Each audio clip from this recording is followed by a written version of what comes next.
Olá, bom dia, meus irmãos. Estamos aqui novamente para o estudo da Conheça a Nossa Fé.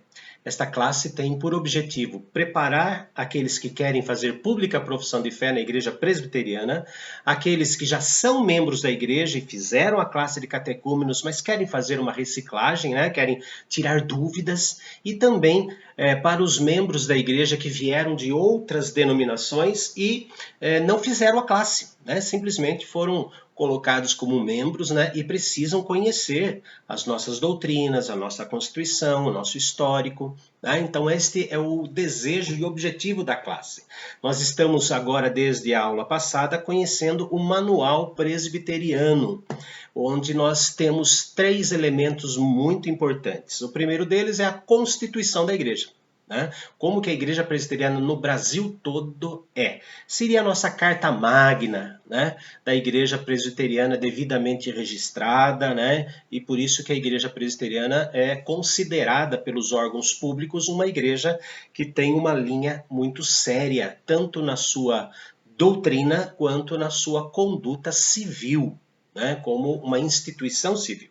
E temos também, dentro do manual, o Código de Disciplina. Isso, o Código Penal da Igreja Presbiteriana. Como que isso acontece?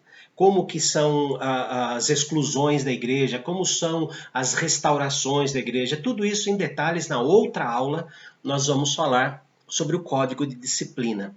E tem também princípios de liturgia. É isso, a Igreja Presbiteriana do Brasil, ela tem uma ordem. O que se pode fazer em culto, o que não se deve fazer em culto. Então, por isso que eu digo que é importante, todos aqueles que saíram de outras denominações e vieram para nós, é importantíssimo conhecer esse material, para se inteirarem, como é a Igreja Presbiteriana do Brasil. E tem um quarto elemento, os anexos no Manual Presbiteriano, que fala a respeito do modelos de estatutos de igrejas, regimentos de junta diaconal, modelo de atas. Então tem muitas coisas interessantes, regimento de sino do Supremo Concílio, enfim, tem um material muito interessante, que é o modelo já aprovado em plenário do Supremo Concílio para que as igrejas possam trabalhar em cima ao fazer seus estatutos e regimentos. Então, queridos, é a parte civil, administrativa da Igreja Presbiteriana. Vimos na aula passada, quem são, melhor dizendo, os membros da igreja, divididos em 2 categorias. A primeira é membros comungantes, aqueles que fizeram a pública profissão de fé, independente da idade, e que fizeram a pública profissão de fé, e os membros não comungantes ou membros menores, que são aqueles que foram batizados na infância até os 18 anos. Completou 18 anos, ele não pode ficar no rol de menores, é óbvio. Fez 18 anos. Mas também, se não fez a profissão de fé, ele não entra no rol de maiores, no rol de comungantes. Então, é um momento delicado da vida, do filho de um membro da igreja. E às vezes os pais obrigam os filhos a fazer a profissão de fé, porque aos 18 anos ele vai ser tirado do rol de menores e não vai ficar em lugar nenhum. Então, mas não façam isso, pais. A pública profissão de fé deve ser feita quando o coração atender à voz do Senhor Jesus, quando existir realmente a conversão. Não se preocupem com esse detalhe, que ele vai ser excluído da igreja. Não vai ser excluído, ele só não vai fazer mais parte do rol de menores porque cresceu e não pode fazer parte do rol de maiores porque não fez a profissão de fé. Aqueles que fazem a profissão de fé, então, têm direitos dentro da igreja, Batizar seus filhos, participar da assembleia, participar da Santa Ceia, não é? Mas esse é só ver o vídeo da semana passada que os irmãos vão ficar mais inteirados. E hoje nós vamos conhecer o artigo 14, que fala dos deveres dos membros da Igreja Presbiteriana. Artigo 14. São deveres dos membros da igreja conforme o ensino e o espírito do nosso Senhor Jesus Cristo. Letra A. Viver de acordo com a doutrina e prática da Escritura Sagrada. Então, por isso que eu digo que é importante quem veio de outra denominação fazer a classe de catecúmenos para saber, qual é a doutrina e qual é a prática da igreja. porque ele tem o dever de fazer isso. E nós, no manual presbiteriano, não tem textos bíblicos, porque é um documento civil. Mas eu coloquei na nossa apostila, né, alguns textos, né? Então vamos lá, em João capítulo 15, nós encontramos nesse texto esta afirmação da Constituição da Igreja, quando fala que é dever do membro comungante, né, viver de acordo com a doutrina e a prática da Escritura Sagrada. João 15, versículo 10, diz assim: se vocês guardarem os meus mandamentos, permanecerão no meu amor, assim como também eu tenho guardado os mandamentos de meu Pai, e no seu amor permaneço. Um outro texto é Efésios capítulo 4, carta de Paulo aos Efésios capítulo 4, versículo 1, que diz assim: por isso eu, o prisioneiro no Senhor, peço que vocês vivam de maneira digna da vocação a que foram chamados. E Colossenses, carta de Paulo aos Colossenses, capítulo 1, versículos de 9 a 12, nós lemos assim: por esta razão também nós, desde o dia em que soubemos disso, não deixamos de orar por vocês e de pedir que transbordem do pleno conhecimento da vontade de Deus em toda sabedoria e entendimento espiritual. Dessa maneira poderão viver de modo digno do Senhor, para o seu inteiro agrado, frutificando em toda boa obra e crescendo no conhecimento de Deus. Assim vocês serão fortalecidos com todo o poder, segundo a força da sua glória, em toda a perseverança e paciência com alegria, dando graças ao Pai que os capacitou a participarem da herança dos santos na luz. Então, a letra A do artigo 14, viver de modo digno da doutrina e prática das Escrituras. É uma coisa óbvia, né? Mas isso é muito importante falar porque existe o código de disciplina que nós vamos estudar. Letra B. Honrar e propagar o Evangelho pela vida e pela palavra. Né? A comunicação, o seu modo de viver e também o seu modo de falar. Isso. Aqui começa a apertar um pouquinho mais, né? Algumas pessoas cometem pecados, erros graves, né? E dizem assim, não, isso é um problema de consciência. E a doutrina reformada fala que só Deus tem o poder de conhecer a consciência das pessoas. Sim, sim. Mas nós, líderes da igreja, dados, né? Nós já estudamos isso pela palavra de Deus, nós temos a função dentro da igreja de julgar. Infelizmente, cabe aos presbíteros e ao pastor julgar o externo das pessoas, se elas estão ou não de acordo com o ensino das Escrituras. Então, é importante honrar e propagar o Evangelho pela vida, na sua prática, e pela palavra. Né? Aquilo que você fala. Infelizmente, eu conheço muitos cristãos que só falam palavrões. Infelizmente, eu conheço. Cristãos que mentem descaradamente. Para pastor, então, é a coisa mais fácil que tem. Né? Por que você não foi na igreja, irmão? Porque eu estava com uma tremenda dor de cabeça, eu estava com enxaqueca, eu estava com não sei o quê. E depois eu fico sabendo que estavam num piquenique, num jogo de futebol de manhã. Né? Infelizmente, tem muita gente assim. Né? Então, se mentiu, está em desacordo com o 9º mandamento, deu um falso testemunho, é um pecado, né, digno de ser disciplinado da comunhão. Mas isso eu falo outro dia. Tá? Então, nós temos esta obrigação. Nós vemos a palavra de Deus, né, lá no texto de Mateus, capítulo 28, né, que o Senhor Jesus nos incumbiu disso, né, quando estava sendo assunto aos céus, ou seja, elevado. O assunto é subindo. Então, nós lemos assim, Mateus, capítulo 28, versículos 19 e 20. Portanto, vão e façam discípulos de todas as nações, batizando-os em nome do Pai, do Filho e do Espírito Santo, ensinando-os a guardar todas as coisas que tenho ordenado a vocês. E eis que estou convosco todos os dias até a consumação dos séculos. O Evangelho de João, capítulo 15, Evangelho escrito por João, capítulo 15, versículo de número 16. 15, 16. Diz assim: Não foram vocês que me escolheram, pelo contrário, eu vos escolhi e os designei, mandei, né, para que vão e deem fruto, e o fruto de vocês permaneça, a fim de que tudo o que pedirem ao Pai em meu nome, ele lhes conceda. Olha, muito importante. Primeira carta de Paulo aos Tessalonicenses, capítulo 2, primeira carta de Paulo aos Tessalonicenses, capítulo 2, versículo 12. 2:12 diz assim: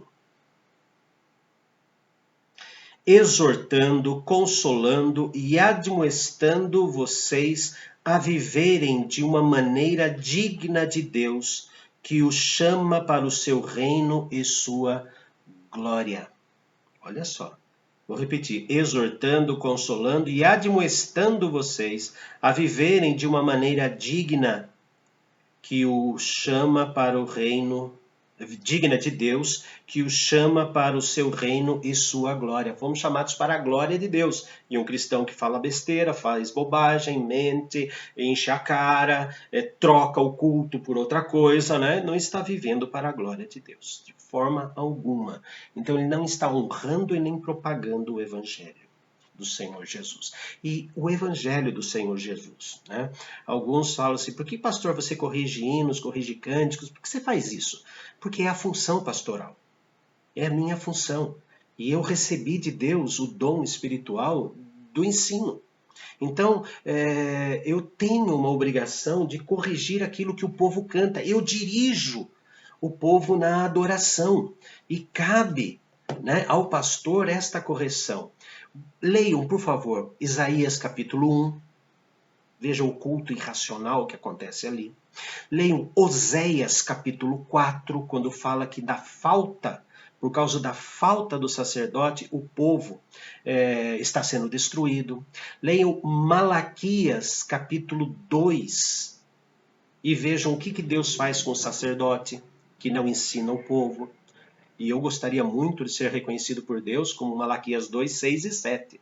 Né? E também o texto de Romanos, capítulo 15, versículo 16. Cânticos e hinos, eles são fruto da minha gratidão a Deus. Então eu crio uma poesia, crio uma melodia e coloco ali. Tá? Mas eu sou um gentio diante do Senhor, eu não conheço todas as coisas do Senhor. Então eu tenho que filtrar tudo aquilo que é minha gratidão pela palavra de Deus. É o que diz Romanos 15, 16. Dá uma olhada lá. A função de Paulo, a função do ministro é tomar a gratidão que o povo tem e santificá-la pelo Espírito Santo através das Escrituras. Né? Então é por causa disso.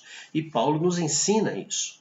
Né? Então, honrar a Deus e propagar o evangelho corretamente. Letra C. Sustentar a igreja e as suas instituições moral e financeiramente. Olha só.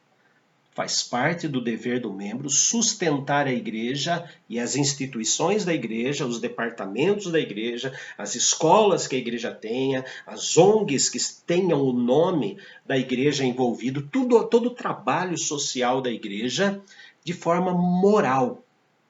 Ou seja, a instituição é santa.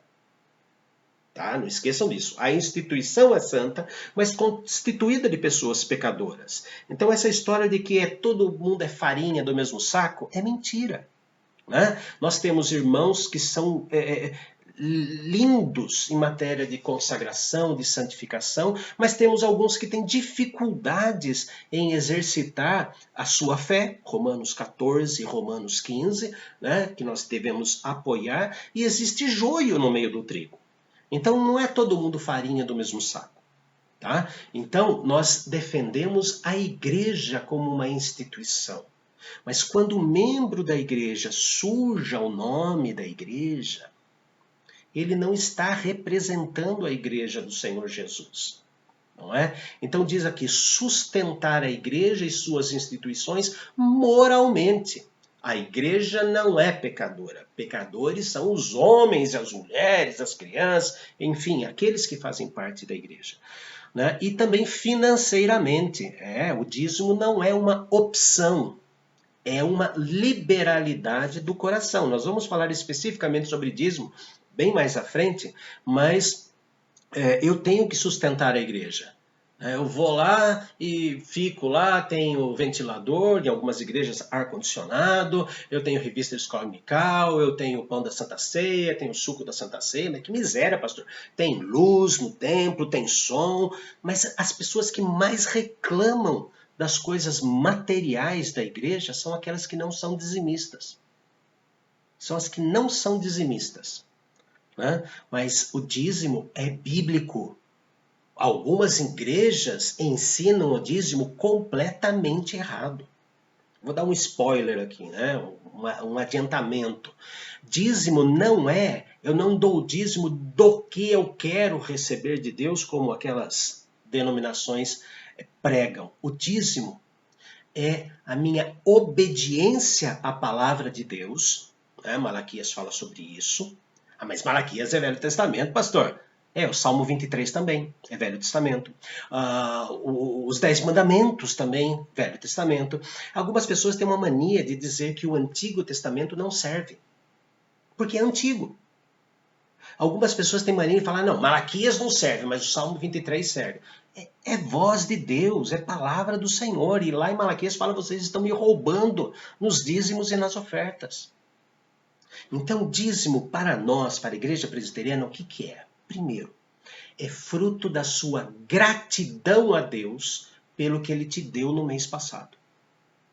Sempre é fruto de gratidão a Deus pelo que foi dado no mês passado. E obediência ao Senhor, porque está ali, trazei os dízimos à casa do Senhor, para que haja mantimento na minha casa.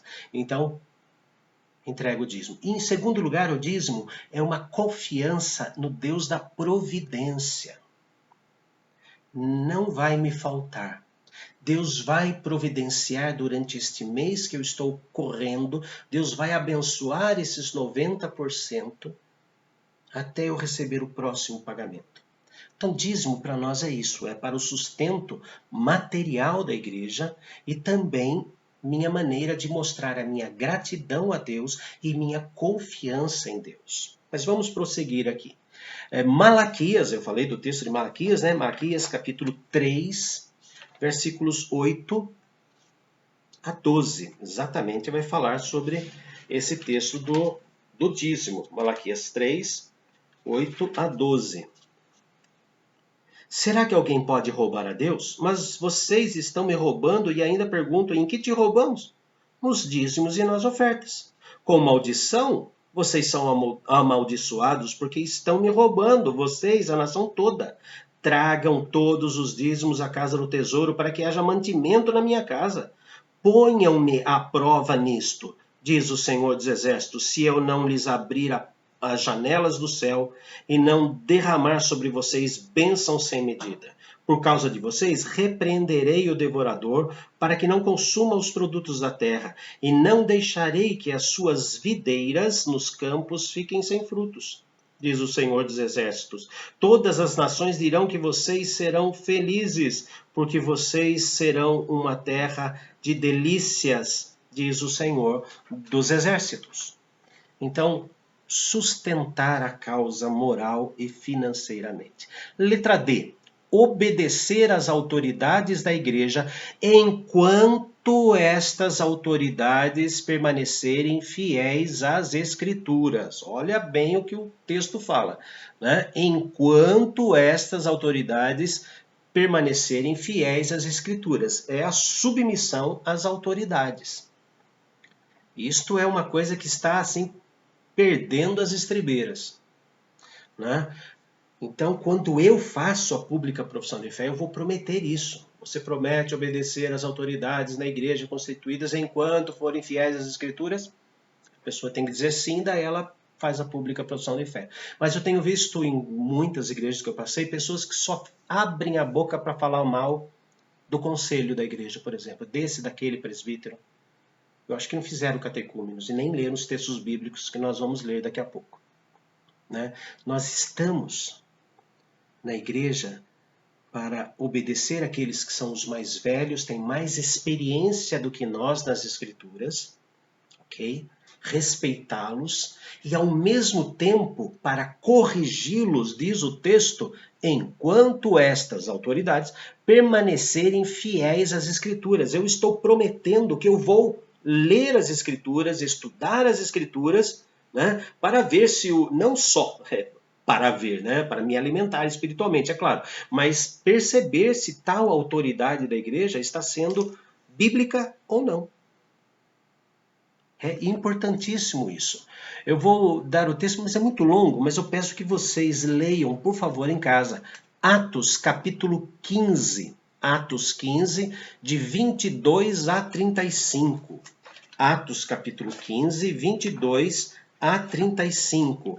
Esse texto de Atos 15 está falando de decisões que foram tomadas lá de Atos 15, do versículo 1 ao versículo 21, de 1 a 21, fala de uma reunião dos líderes da igreja em que determinaram como deveriam ser recebidos os membros gentios, não os estrangeiros, né? Quando eles fossem convertidos pelo Espírito Santo. E do versículo 22 até o versículo 35, Paulo e Barnabé vão até Antioquia e lá eles falam, olha, a decisão do presbitério, a decisão da reunião de líderes é esta, que vocês se abstenham das carnes contaminadas pelos ídolos, das coisas, da imoralidade sexual, né? Evitem essas coisas, não façam essas coisas. E diz o texto que todos de Antioquia falaram, que bom! Então, a liderança existe para dar uma regra de vida.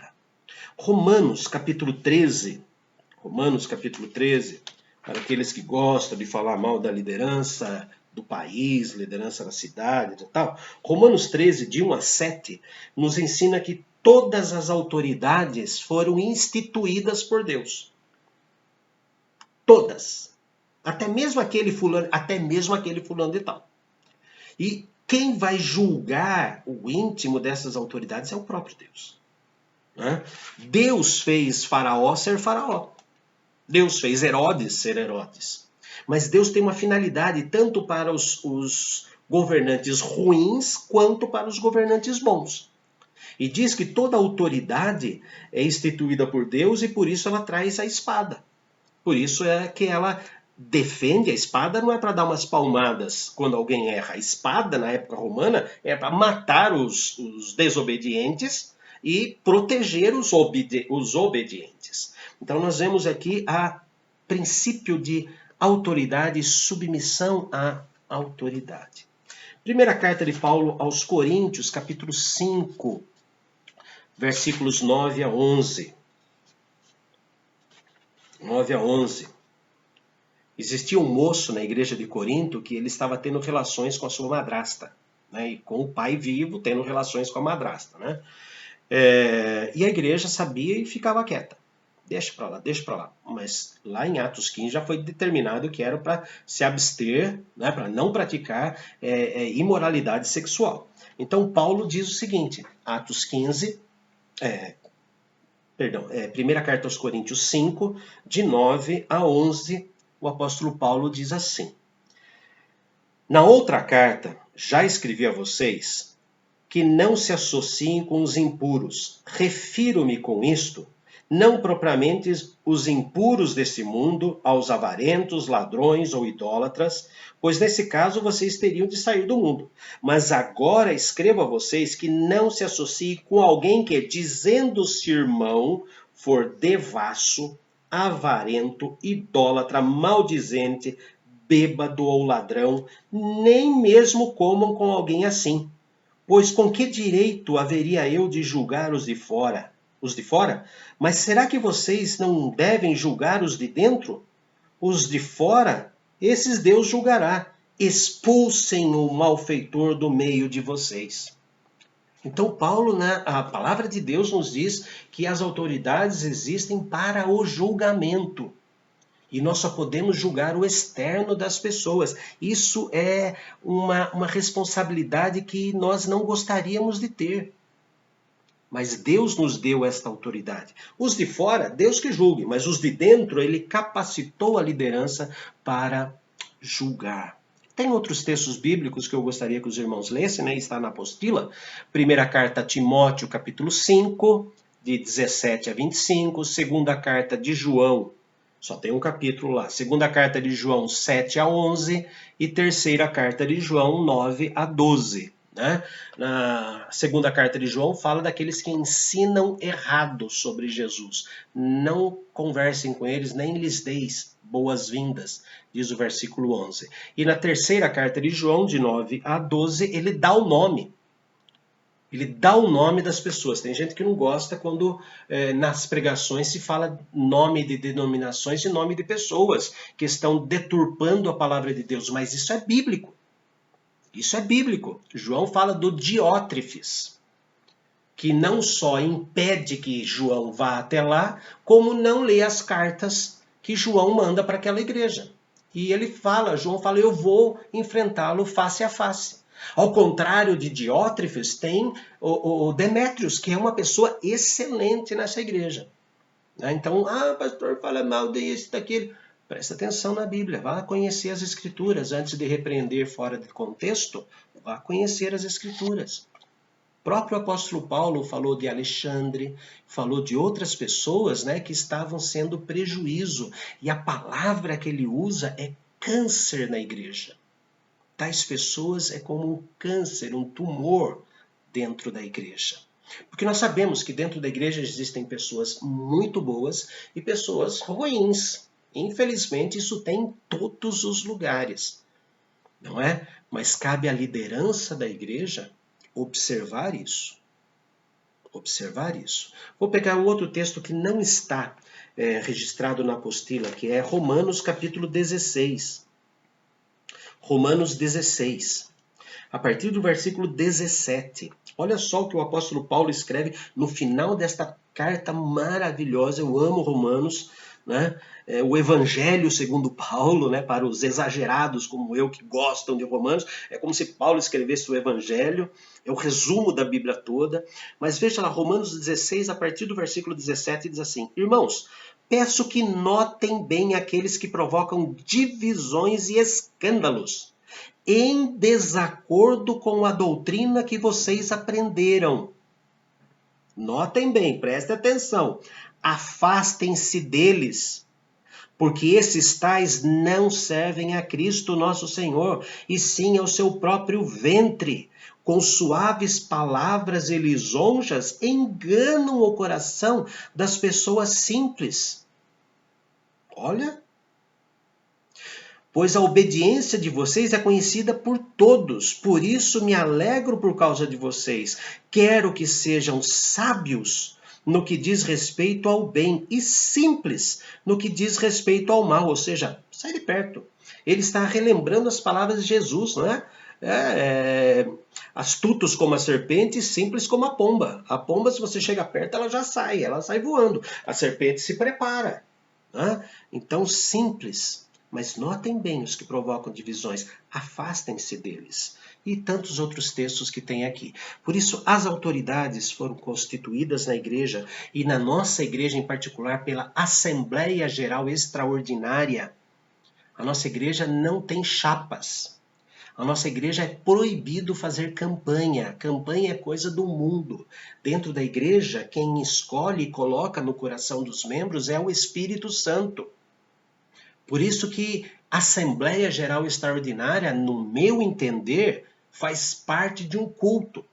E nas assembleias que eu dirijo, nas igrejas por onde passei, a Assembleia Geral Extraordinária para a eleição de presbíteros, diáconos e pastor deve acontecer dentro do culto. Mantém o clima de submissão à vontade do Senhor. Mas isso quando chegar na época e a gente puder, né, por causa da pandemia, nós vamos fazer para os irmãos terem uma ideia. Ela é algo espiritual. A assembleia é considerada por nós como uma atitude espiritual. Senhor, quem o Senhor deseja que seja presbítero diácono? E aí você coloca no seu voto secreto, porque a igreja presbiteriana é democrática, porém debaixo da teocracia, ou seja, da liderança absoluta de Deus. E ali, se esses homens foram eleitos, é porque Deus e o seu coração, a sua consciência, considera como uma pessoa honesta, uma autoridade por si só, uma pessoa digna de todo respeito, reconhece nessa pessoa um conhecimento bíblico e um conhecimento de vida. Isso. O mais importante é nós prestarmos atenção, porque tem gente que fala muito, mas na hora de praticar, pratica pouco. E nem o próprio trabalho que ele foi incumbido de fazer faz. Então a gente tem que prestar bem atenção nisso. Não fuxicar a vida dos outros, mas prestar atenção nas atividades. Se essa pessoa, o que ela prega, é o que ela faz. Tá? Então, por isso eu tenho que conhecer as escrituras, não é? Saber da função de cada um. Vamos lá na letra E, que é o final, né? A última parte do artigo 14. Diz assim, letra E, participar dos trabalhos e reuniões da igreja, inclusive assembleias. A igreja presbiteriana só é presbiteriana porque tem assembleia, né? Porque tem a assembleia onde elege os representantes. Então, isso é que caracteriza de maneira administrativa o presbiterianismo, né? Mas tem membros da igreja, não, eu faço a pública profissão de fé só para tomar Santa Ceia. Só vou no primeiro domingo do mês para tomar Santa Ceia. A assembleia é uma coisa chata, eu não participo da assembleia. Irmãos, nós fazemos uma promessa na hora da pública profissão de fé, de participar da Assembleia e tratar a Assembleia Geral da Igreja como um ato espiritual também. Já vi em muitas igrejas brigas em Assembleia Geral. Já. Inclusive, uma Assembleia aconteceu, né, no passado, lá no passado, em que um dos membros da Assembleia estava com uma A assembleia tinha que acontecer 3 meses antes, e não pôde acontecer 3 meses antes do vencimento de um presbítero, né? Sempre a assembleia 3 meses antes, e não pôde acontecer. E um membro desta igreja, que tinha sido presbítero, estava em disponibilidade e a igreja não gostava dele, né? Ele foi para um juiz e disse, vai ter um ato irregular na igreja tal. Muito bem. Quando o pastor começou a assembleia da igreja, o secretário de atas faltou. E ele olhou na igreja e, de uma maneira muito sábia, chamou um membro da igreja que era delegado. E o delegado foi ser o secretário de atas. Aconteceu que quando o pastor foi dar início à assembleia, declaro o quórum constituído, né? Declaro aberta a assembleia, entrou um oficial de justiça que estava sentado lá atrás, no último banco. Ele entrou e entregou um papel para o pastor. O pastor abriu o papel e diz lá que se caso ele fizesse a Assembleia Geral, né, ele seria preso, porque estava desrespeitando a Constituição da igreja. Daí o pastor leu aquilo, entregou para o secretário de atas, ad hoc, né, no lugar do secretário que faltou, que era o delegado, ele falou, pastor, falou alto, né, pastor, se o senhor começar a Assembleia, eu vou ter que prendê-lo. Deu uma confusão. Aí, perguntaram quem fez aquilo e o cara levantou. Levantou um outro membro da Assembleia e falou, enquanto você estava em conchavo com este juiz, a igreja estava orando pelo seu pai que estava doente. Irmãos, a coisa foi complicada. Então, existe gente para tudo. Por isso que é importante que todos nós entendamos que a Assembleia Geral, seja ela ordinária, seja ela extraordinária, onde existem eleições e assuntos de patrimônio, seja entendida como algo espiritual. Nós estamos trabalhando no corpo de Cristo, para evitar que a Assembleia seja um campo de batalha. Ok? Ok, irmãos? Vamos lá, então. Diz lá, participar dos trabalhos e reuniões da igreja, inclusive de assembleias. Né? Salmo 133. Ó, como é bom e agradável viverem unidos os irmãos. Atos, capítulo 2, perdão, do versículo 42 ao 47, né? Que a igreja permanecia unida, né? Perseveravam unânimes no templo. Atos capítulo 4, versículo 32, da multidão dos que creram era um o coração e a alma. Atos capítulo 6, de 1 a 7, fala sobre a eleição dos diáconos, a característica espiritual deles e o ato da assembleia em eleger os diáconos. E depois temos lá Colossenses 3,16 e Hebreus capítulo 10, versículo 25, Hebreus 10, 25, fala que não deixemos de congregar, como é costume de alguns. Antes, façamos demonstrações, quanto mais estamos percebendo que o dia está próximo. Amados, este é o artigo 14, quais são os deveres dos membros comungantes da Igreja Presbiteriana. Primeiro dever é viver de acordo com a doutrina e prática das Escrituras. O segundo, letra B, honrar e propagar o Evangelho pela vida, na prática, e pela palavra, nos lábios. É sustentar a igreja e as suas instituições moralmente, dando apoio, e financeiramente com dízimos e ofertas. Letra D, obedecer às autoridades da igreja enquanto essas permanecerem fiéis às Sagradas Escrituras. As autoridades todas foram instituídas por Deus, vimos Romanos 13, e eu só posso saber se essa autoridade está sendo bíblica ou não se eu estudar a Bíblia. É óbvio, E letra E, participar dos trabalhos e reuniões da sua igreja, inclusive assembleias. Participar dos cultos, reunião de oração, estudos bíblicos, escola dominical, culto da noite, grupo familiar, não eleger um ou outro trabalho para ir de vez em quando. Agora, em pandemia, está muito complicado, mas participar dos trabalhos da igreja. Tem um fato histórico muito interessante, que na igreja de Genebra, quando Calvino ele era pastor de Genebra, tinham trabalhos todos os dias. E quem faltava dos trabalhos durante a semana, estavam fazendo outras coisas, não participavam da ceia. E tinha um grupo chamado de os libertinos, dentro do culto, dentro da igreja, do culto da igreja de Genebra, a igreja de São Pedro, em Genebra, uma linda catedral. E diz a história de Calvino que quando ele foi fazer a Santa Ceia, ele avisou que aqueles que se absteram, aqueles que estiveram fora dos trabalhos semanais da igreja, não participariam da Santa Ceia. E os libertinos levantaram e foram até a mesa da ceia.